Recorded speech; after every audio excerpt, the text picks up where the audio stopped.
It's Wednesday, September 24th. The hour is late, ladies and gentlemen. There are things happening. The news is moving so fast. I can't keep up.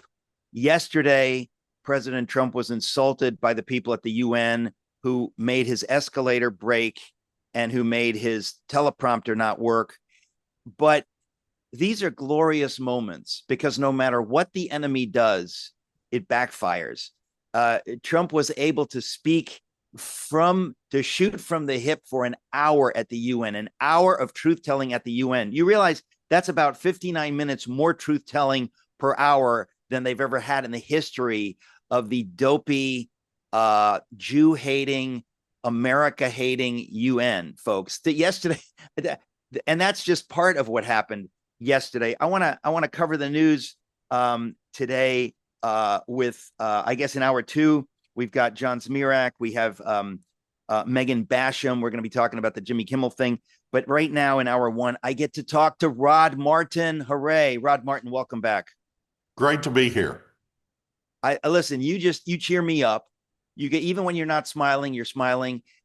You're a truth talker, but at the heart of truth, there's this joy. There's this secret joy. I know you're a man of profound Christian faith. There's so much going on in the news. Where shall we start? I mean, maybe we can start with the murder of my friend Charlie Kirk. I was just at his at the memorial service in Phoenix 2 days ago.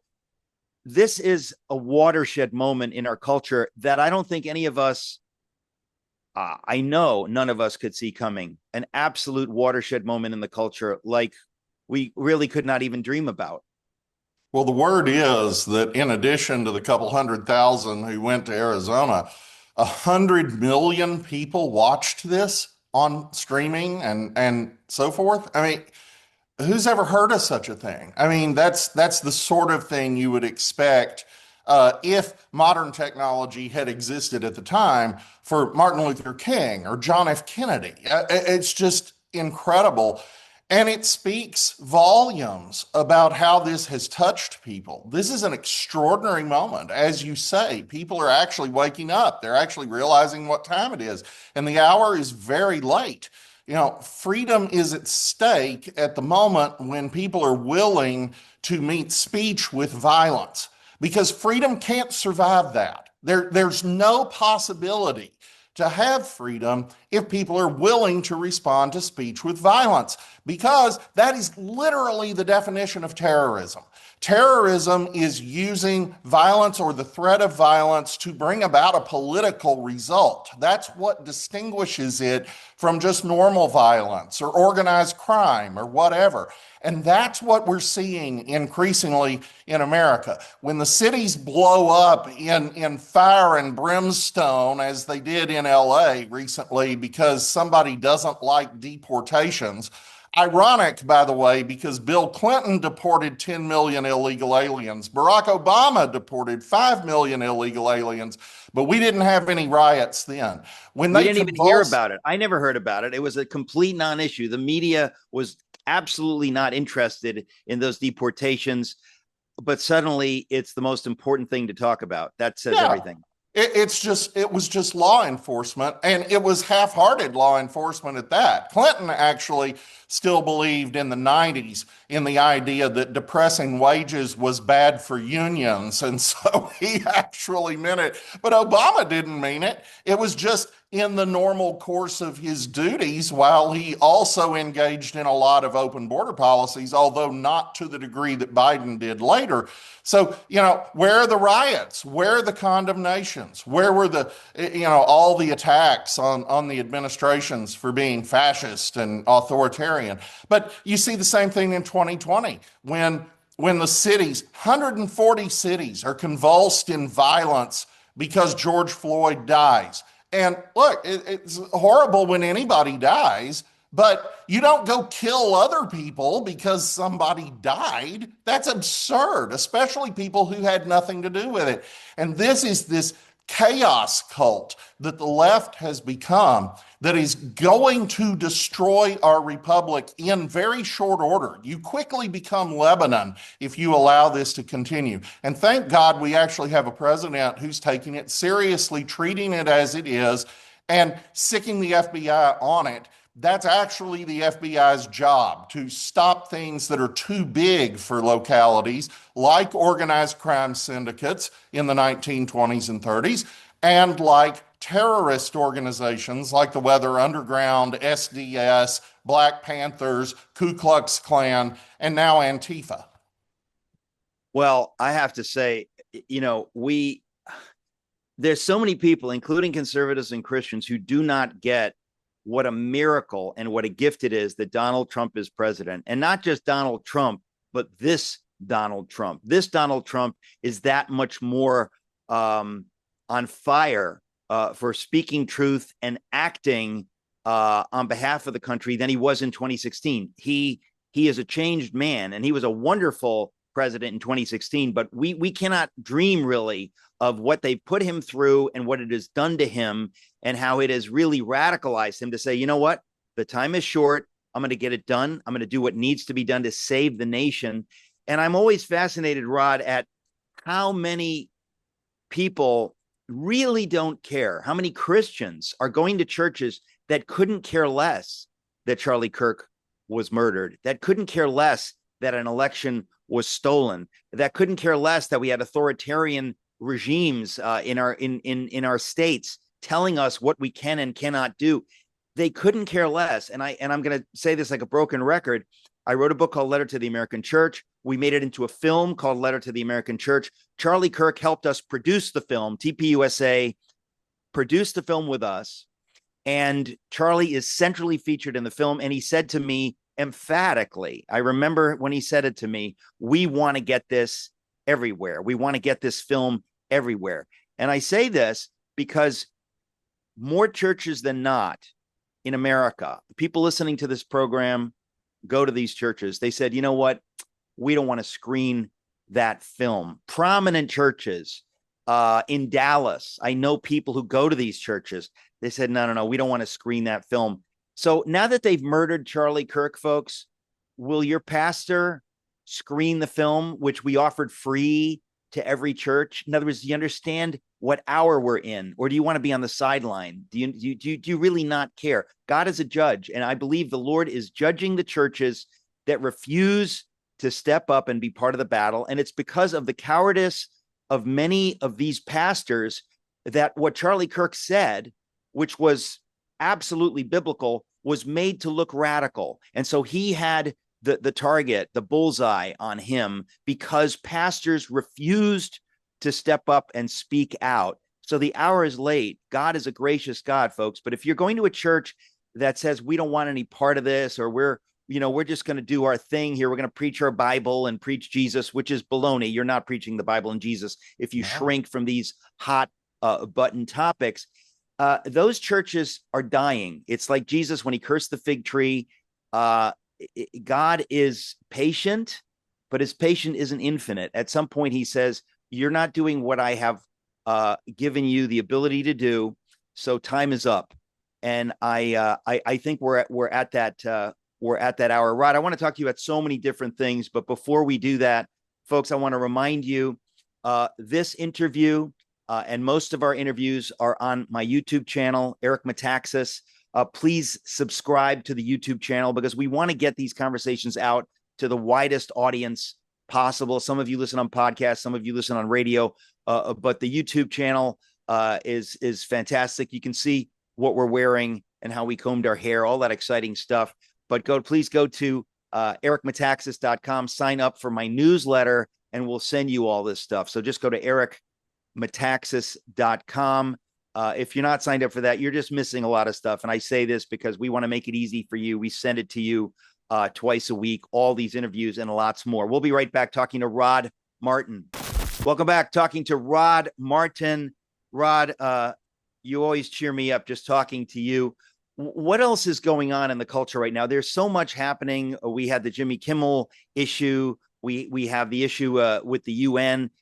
We're seeing an earthquake, a gigantic earthquake happening, not just in American culture, but in the world. For Donald Trump yesterday to say some of the things he said, I just thought, I've never seen anything like this. Usually people go to the UN and they're very, very, diplomatic in the worst sense. They actually say nothing to have a president say, I don't care, I'm going to speak truth and you deal with it, UN. I mean, frankly, I said this on my X account. We should leave the UN. We should take the property back. We should send the UN. They can have their headquarters in Gaza, and we can turn the UN headquarters into a Trump hotel.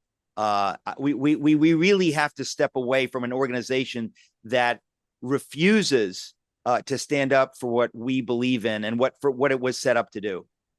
Well, Trump has a great building across the street from the UN. I don't think he'd want theirs. It's a disaster. He'd need to rebuild it from the inside out. But regardless, your point is valid. The only benefit to our being part of the United Nations at this point is that we get a veto in the Security Council and are thus able to curb some of their worst instincts.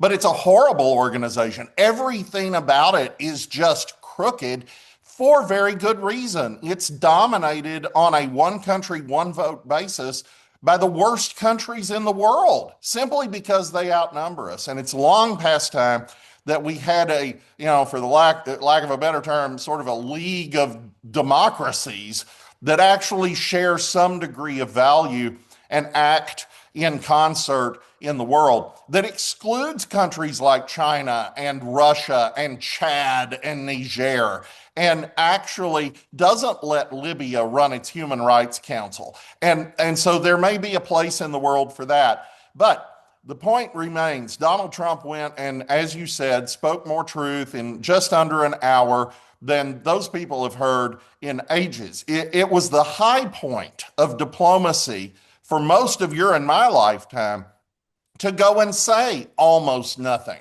You could measure the effectiveness, supposedly, of diplomatic speech by its stunning lack of content because we don't want to ruffle anybody's feathers. And the truth is, the world is on fire. We live in a time when horrible things are happening. We're losing the post-war consensus regarding not conquering your neighbor. We have China trying to dominate the planet and impose by stealth and ultimately, overtly, its social credit system and destroy the church. Everything bad is in bud. And Donald Trump is willing to say it. He sees it and he's willing to nip it. And that's just extraordinary. It makes all these people just, their heads explode and they just can't handle it. But what they have discovered is he isn't going away. They're going to have to deal with him. And it's worse than that for them. They're probably going to have to deal with his hand-picked successor, whoever that turns out to be. And that person is probably going to be Trump 3.0.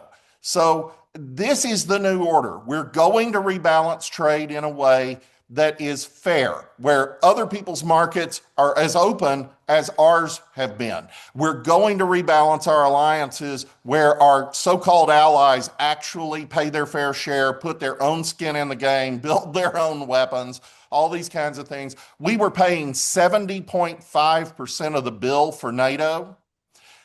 They were paying 29.5. There are 31 of them. They're all rich countries. There's no excuse for that. They're completely we made them rich. Let's be clear, folks. We made them rich. After the war, okay, so we're tracking here. After World War II, Europe, of course, had been bombed into rubble, and we, the gracious, generous, godly nation known as the United States of America, not only helped them to win that war and to defeat the Nazis, but we then come in and spend our money to help them rebuild, just as we did with our enemy in Japan. We spent our money. That is 1 billion years ago, folks. That is 1 million years ago. That is forever ago. And we have continued to be like the paterfamilias, taking care of them like their children. Well, it's 70 years. They're not children anymore. They have robust economies. They claim to stand for what we stand for, and they ought to have been on their own 30 and 40 and even 50 years ago in some cases. And we have continued to support them with your money. Your money and my money has supported them. So Donald Trump says enough is enough. And you have them squawking as though I mean, it's funny, Rod, because this really reminds me of, it's kind of like the Palestinians. It's kind of like the victim people. They always want, they're going to complain no matter what you do. They want to take advantage of your generosity. And if you have any wisdom, when people want to take advantage of your generosity, you cease to be generous. You say, excuse me, that's not how this works. If you're not grateful for what we're doing, we will stop doing it. And Donald Trump has called, he's called their bluff, basically. He said, let's put this on an even keel. Let's be honest about what you ought to pay. And it is so delightful. It's really shocking to me to have a president this courageous and clear-headed about where we stand on this and many other issues. Well, I wrote an article on this a few weeks ago called Daddy's Home. And that's really what's happening. None of these people are going to come out behind because of what he's demanding.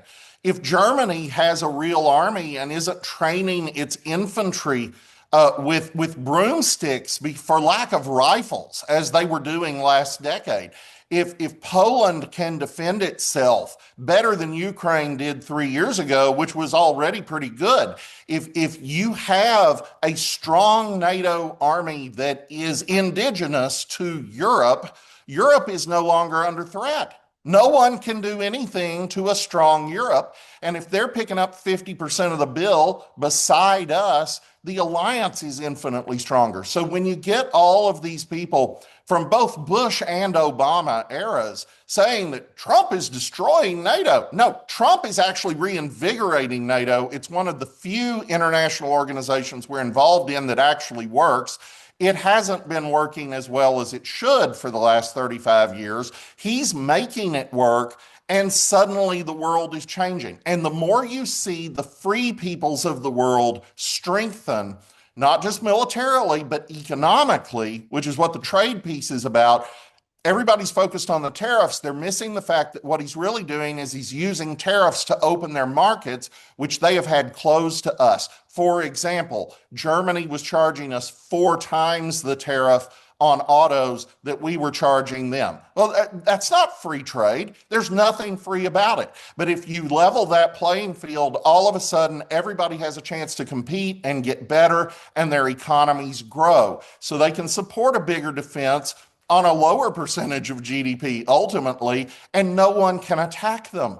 This is really the key. And it's the key in the Indo-Pacific also. To the degree that China is a threat, it certainly doesn't have to be if we and our allies are sufficiently strong to deter them from doing anything stupid. And then their societal problems kick in, they become less and less of a threat, and over time, maybe they do evolve into a better country. But in the meantime, our country is safe.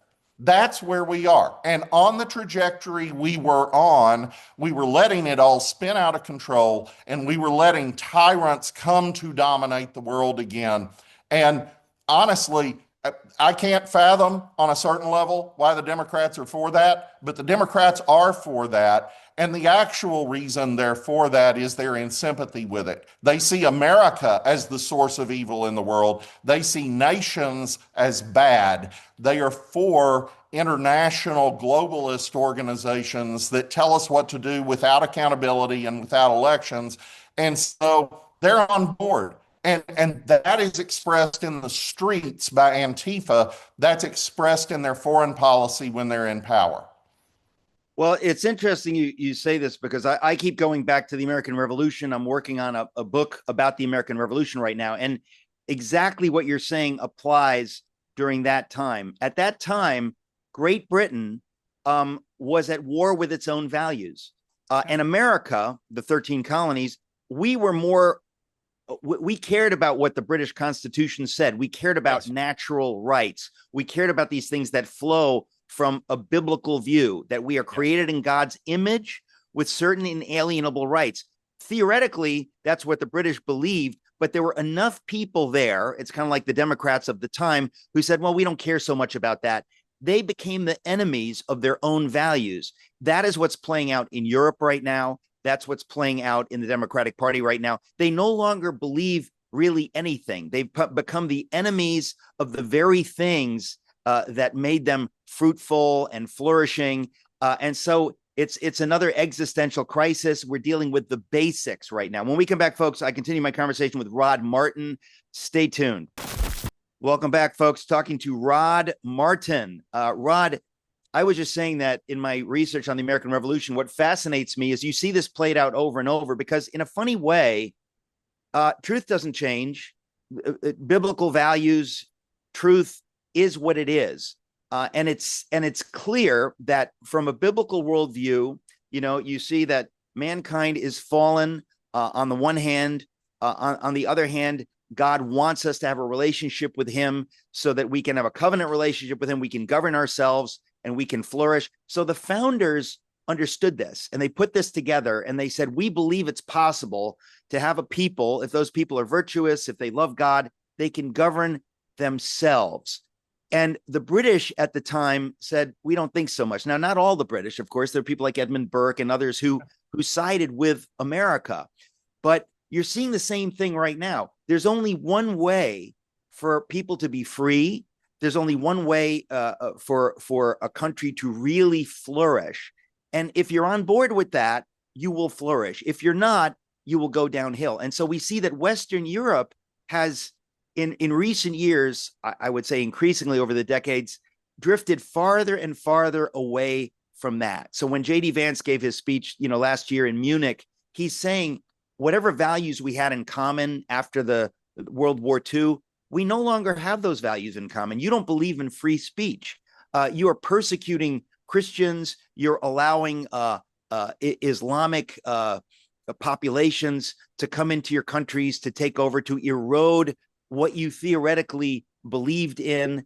And so in a sense, Trump is forcing them to see this right now. And he's saying, listen, this is tough love. Either you get these things right or you go away. Your people hate what you're doing, but they don't seem to have the power. I guess what I wonder is whether you think any of these countries in Europe can pull out of this leftist, socialist, open borders death spiral. It really is dismaying to see Keir Starmer and others who absolutely don't get what President Trump is trying to communicate. Well, yes, I do. I'm actually pretty optimistic about Britain because I think Nigel Farage is going to succeed in forming a government, which was absolutely unthinkable 5 years ago. But reform is just killing it over there. The polling is just staggering. The Tories are dying. I hate that. I was political officer of the Cambridge University Conservative Association. I was actually a dues paid member of the Tory party. But, they have just jumped the shark. They governed as though they were labor. And now labor is governing like it's old labor. The old bad days of, for instance, in '83, the standard bearer of the Labor Party running against Margaret Thatcher in her first general election after she became prime minister, actually suggested that they should leave NATO and join the Warsaw Pact. I mean, this is bad. This is really bad. Well, He look, wanted just to to be clear, renationalize it. folks, just to be clear, because not everybody in this audience thinks too much about UK politics, but the Tories, the conservatives, they are the rhinos. They have become worse than useless. That they say they're conservative, but they're acting, as conservative as George Herbert Walker Bush was conservative. These are uniparty, globalist, useless conservatives. And so, of course, the Reform Party, like the MAGA Party, has stepped up and said, Nigel Farage led the Brexit thing. You really have something cooking. I am desperately hopeful that what you're saying is true, that they can pull out of this, that the people of Britain want this, but whether they can pull it off, whether the ADF in Germany can pull it off, whether Marine Le Pen can pull it off in France, I certainly hope so. I think things have gotten bad enough that it's at least possible, just as in this country, things had to get really, really bad before we get, Donald Trump in his second term. Well, and that was true with Carter and Reagan also. If Carter hadn't absolutely tanked the country, there wouldn't have been a Reagan. And Reagan was a transformative figure because he wasn't willing to accept the conventional wisdom in the Beltway. and he just opposed them at every turn. But this is an aspect of what we were talking about earlier with diplomatic language. The fact that, people had to fight for Reagan to be able to make the tear down this wall speech is just extraordinary. And it tells you these people have no moral center. They have no moral clarity. They are not willing to have any courage. And Reagan had that courage. And Trump has that courage on steroids. I mean, it's just all day, every day. And he says whatever he thinks. But most of what he thinks these days is much more intellectually grounded than it was at this same point 8 years ago. We all said the big problem with Donald Trump in 2016 is that he's an outsider. That's his greatest benefit and Yeah. also his greatest weakness because he has no idea what they're about to do to him. Well, he didn't. And he spent 4 years learning, and then he spent 4 years in exile thinking about it intimately. And now they're executing on a game plan that I don't think anybody could have imagined possible from any president, not Yeah. even a Ted Cruz or a Ron DeSantis or a J.D. Vance, for heaven's sake, maybe not even a Reagan. And Trump is on target. So that's my biggest hope for Europe. Trump is setting an example. Trump is showing that you don't just cease to exist if you tell the truth. Trump is showing that you can actually make America great again. And that means you could make England great again. You could make Germany and Poland great again. And there's no reason not to except getting out of your own way.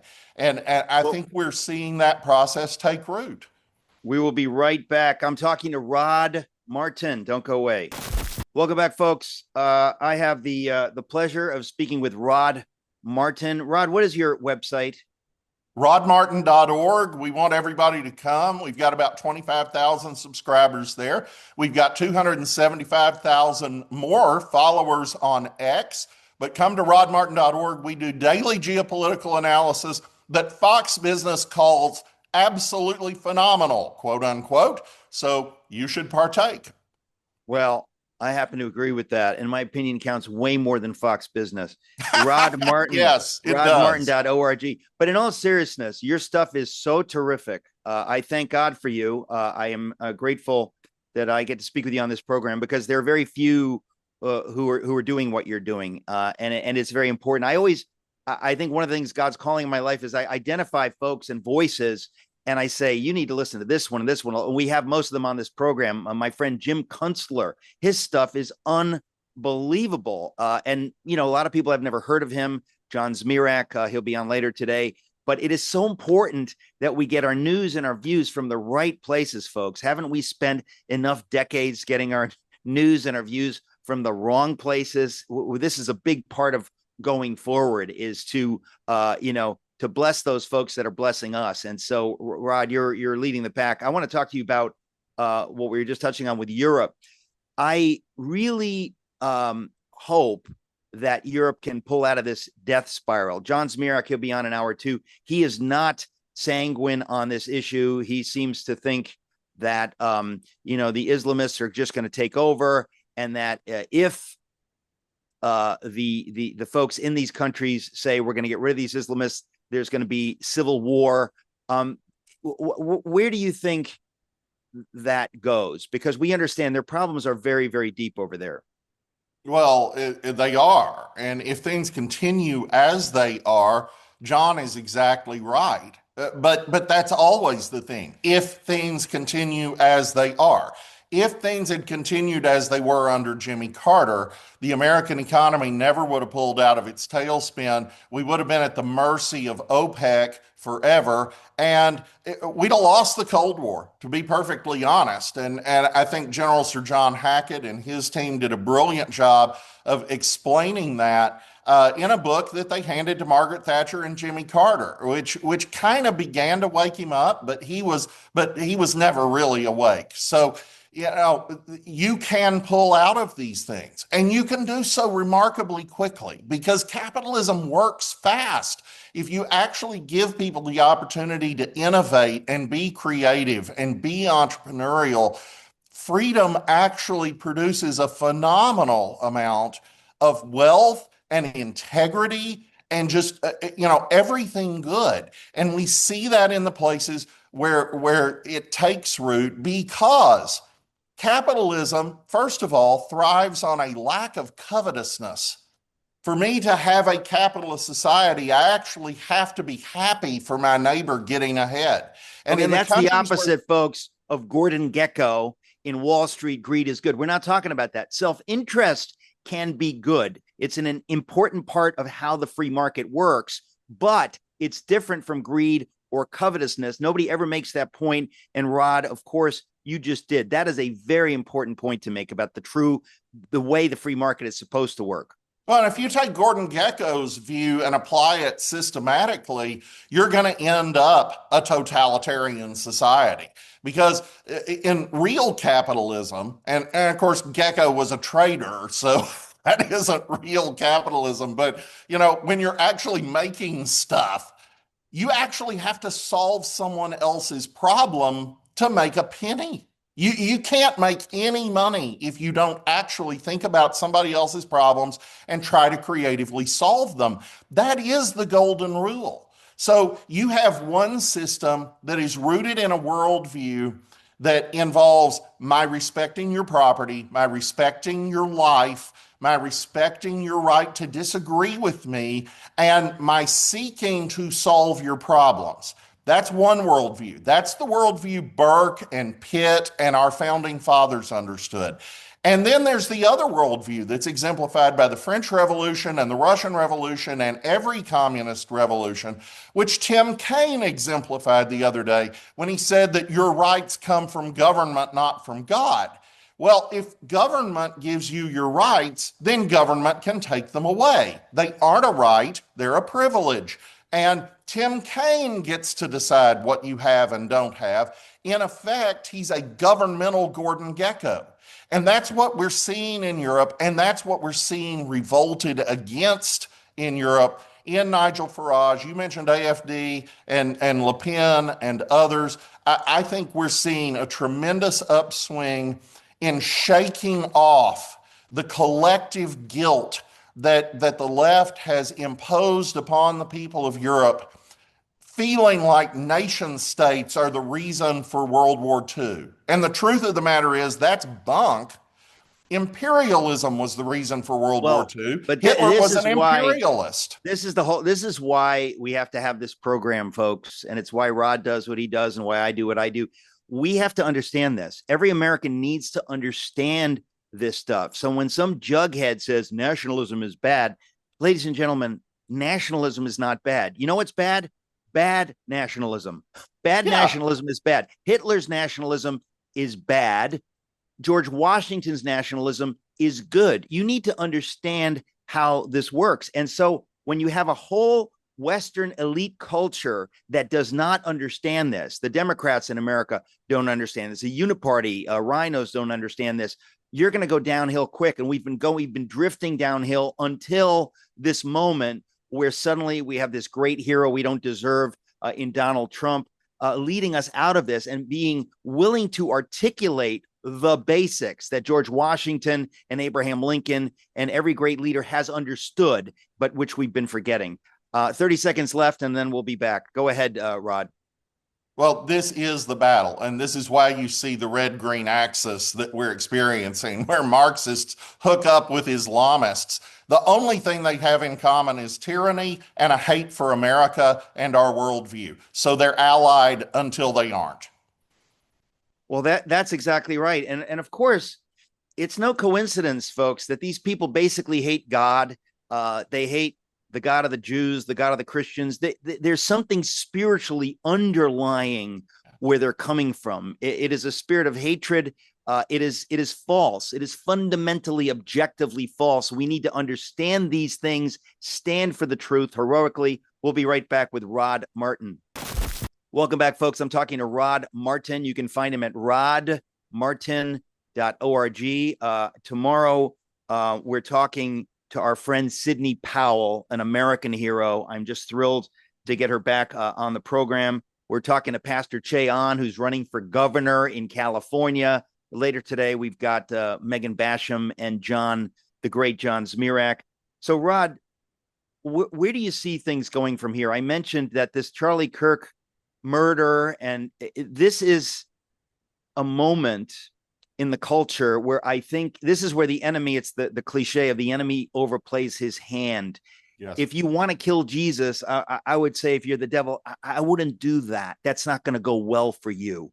If you want to kill these saints of God, these good people, I wouldn't do that. That's actually going to backfire. I think this is the ultimate backfiring. I think we're going to have more robust expressions of Christian faith and love of freedom and love of America than the secular left ever dreamt of. This is going to be an amazing moment going forward in the culture. Well, Erica Kirk did the world the biggest favor anyone's done it in memory when she stood up there and forgave her husband's killer. And it's just this powerful moment. And it's like, wait, we didn't see that after George Floyd.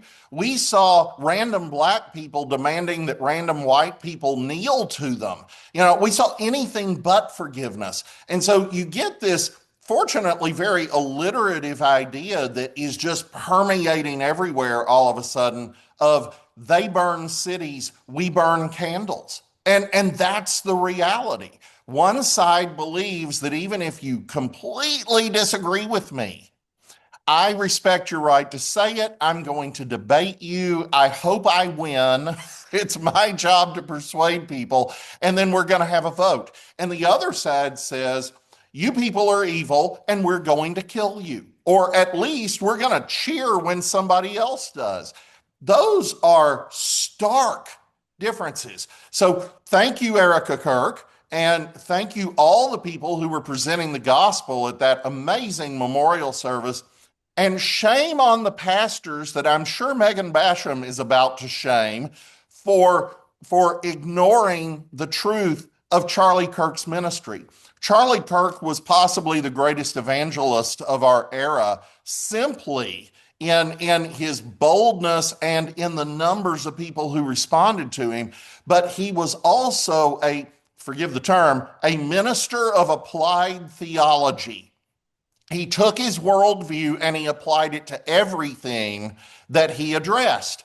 And so if he's talking about tax policy, if he's talking about property rights, if he's talking about DEI, if he's talking about whatever, he's actually coming at it from a biblical worldview as he understands it. I'm not going to say that every single thing that ever came out of Charlie Kirk's mouth was right, but it was right in intent. Every single thing the man ever said in his too brief life was aimed at glorifying Christ and making the world better for regular people. And if we look at the crime that we witnessed immediately before Charlie's assassination, Irina Zarutska being brutally murdered by a man who walks off muttering, "I got that white girl."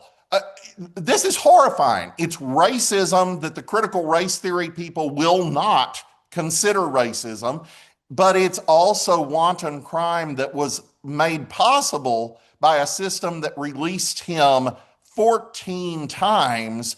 And the truth is, if you apply the worldview that we espouse, that goes away. You stop having that kind of wanton death and destruction aimed usually not at the Charlie Kirks of the world, usually at the innocent single mom and her kids who are just trying to get them to school. That's right. That's right. We're out of time. Rod Martin, always a joy to be with you folks. Go to rodmartin.org. Rod, thank you so much. God bless you.